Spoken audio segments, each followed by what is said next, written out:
வணக்கம். Bonda with groundnut chutney தயார் செய்யலாம் வாங்க. அதுக்கு முன்னாடி மித்ரா சேனலை சப்ஸ்கிரைப் பண்ணி வச்சுக்கோங்க.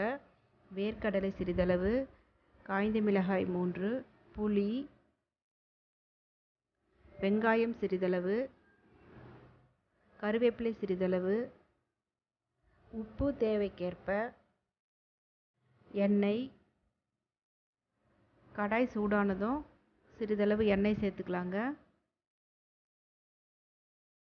அதோட காய்ந்த மிளகாய் 3, வேர்க்கடலையும் சேர்த்துக்கலாம். அதோட புளி, கருவேப்பிலை, வெங்காயம், உப்பு எல்லாத்தையும் சேர்த்து நல்லா பொன்னிறமாக வறுத்துக்கலாங்க. இது ஆறின பின்னாடி மிக்சியில் சேர்த்து நல்லா அரைச்சி தாளித்து விட்டுக்கலாங்க. தோசை மாவு வச்சுருக்கேங்க. தேங்காய் துருவல் சிறிதளவு, வெங்காயம் சிறிதளவு, மிளகுத்தூள் சிறிதளவு, சீரகம், உப்பு, பச்சை மிளகாய், கருவேப்பிலை, கொத்தமல்லி. தோசை மாவில் எல்லாத்தையும் சேர்த்துக்கலாங்க.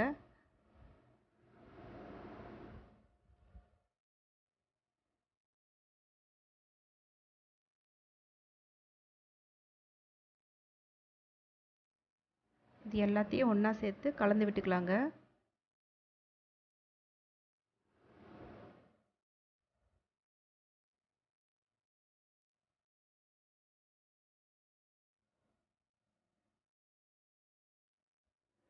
எண்ணெய் சூடாகிடுச்சுங்க. அவ்வளோதாங்க. மாவு எடுத்து போண்டா சைஸில் நம்ம போட்டுக்கலாங்க.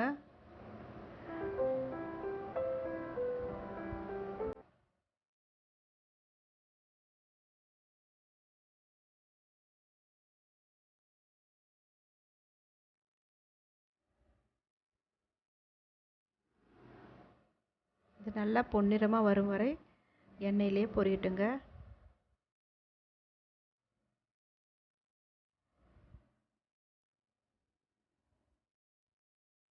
அவ்வளோதாங்க. போண்டா தயாராகிடுச்சு. வித் வேர்க்கடலை சட்னி. ட்ரை பண்ணுங்கள், சப்ஸ்கிரைப் பண்ணுங்கள். தேங்க்யூ.